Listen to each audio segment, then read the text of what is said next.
In this video, I'm going to show you how to change your AC or cabin air filter on the 2011 Toyota 4Runner. In order to get started, you'll need a cabin air filter. I'm using the genuine Toyota cabin air filter, part number 87139YZZ10. Check out my video details section for a link to buy the exact same filter I'm using. This one actually is a carbon filter, so it takes out more odors than the regular paper filter. If you want the regular filter, I'll have a link for that one as well. Once you have the filter, open the glove box and remove the black cover inside. The cover is removed by pulling down on the two tabs on top.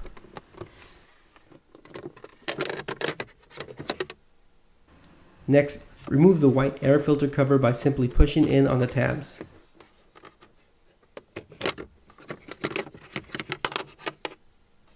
Once the cover is removed, you'll notice a cabin air filter inside.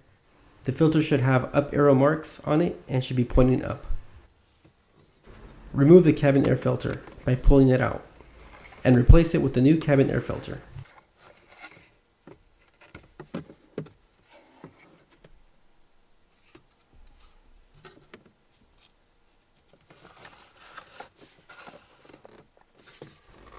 Remember that the arrow needs to be facing up.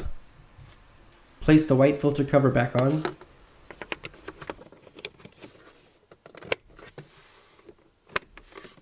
Next, put the black cover back on. Then close your glove box and you're all done. Toyota recommends that the cabin air filter be replaced every 30,000 miles. You can always check it before and remove any debris that you may find inside. Hope this video was helpful. If you liked it, don't forget to like, comment, and subscribe.